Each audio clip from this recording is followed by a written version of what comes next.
સુરત શહેરમાં આપણે જાણીએ છીએ તેમ સુરત જિલ્લામાં 31 અને 1 તારીખ એમ બંને દિવસ રેડ એલર્ટ આપવામાં આવ્યું હતું, જેના અનુસંધાને ગઈકાલે સવારે 6 વાગ્યાથી લઈને આજે સવારે 6 વાગ્યા સુધી સુરત જિલ્લાના તમામ તાલુકાઓમાં નોંધપાત્ર વરસાદ થયો છે.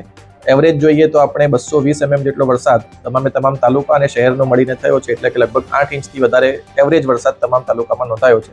સૌથી વધારે વરસાદ જે છે અંબિકા તાલુકામાં લગભગ 565 mm 24 કલાકમાં નોંધાયો છે. તે સિવાય અન્ય તાલુકાઓમાં પણ લગભગ સરેરાશ જોઈએ તો 5 થી લઈને 15 ઇંચ સુધીનો વરસાદ જે છે અલગ અલગ જગ્યાએ નોંધાયો છે.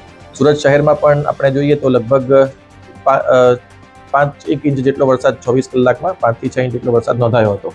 સવારે 6 વાગ્યાથી 10 વાગ્યાની સ્થિતિ જોઈએ તો સરેરાશ બહુ ઓછો વરસાદ આજે નોંધાયો છે, પરંતુ ફરીથી 10 વાગ્યા પછી અત્યારે નાઉકાસ્ટનું એક રેડ એલર્ટ આપવામાં આવ્યું છે અને આજે પણ આઇસોલેટેડ પ્લેસીસ ઉપર heavy two very heavy rainfall થવાની સંભાવના સુરત જિલ્લાના અલગ અલગ ભાગોમાં થઈ છે. પરિસ્થિતિની વાત કરીએ તો ઓવરઓલ સુરત શહેરની જે તમામ ખાડી છે અત્યારે તો ડેન્જર લેવલની નીચે ચાલી રહી છે. ગઈકાલે અમુક ખાડીમાં ડેન્જર લેવલ આવ્યું હતું. ત્યારબાદ તાપી નદીની અંદર આપણે સિંગણપોર જે કોઝવે છે તે ઓવરફ્લો થવાના કારણે પાણી આવેલું છે.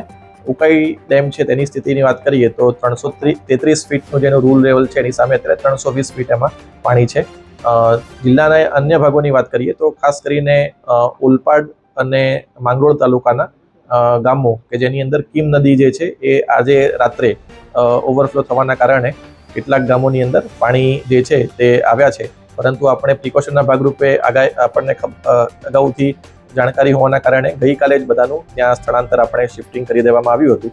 તેમ છતાં પણ એડિશનલ શિફ્ટિંગ કરવા માટે માંડવી તાલુકામાં એક STRF ટીમ આપણી પાસે અવેલેબલ છે અને ઓલપાડમાં પણ આજે સવારે એક STRF ટીમને મોકલવામાં આવી છે.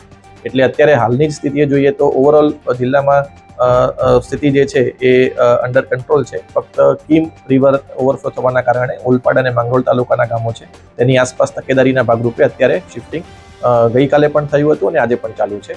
અને સાથે સાથે જે અંબિકા નદી છે તેનું સ્તર અત્યારે નીચે છે, પરંતુ તેમ છતાં પણ આપણે અંબિકા નદીની આસપાસના જે ગામો છે ત્યાંથી આપણે ગઈકાલે લોકોનું શિફ્ટિંગ કર્યું હતું. ઓવરઓલ જિલ્લાની અંદર સુરત શહેર સિવાય લગભગ 4,000 લોકોનું સ્થળાંતર આપણે ગઈકાલે કરવામાં આવેલું છે.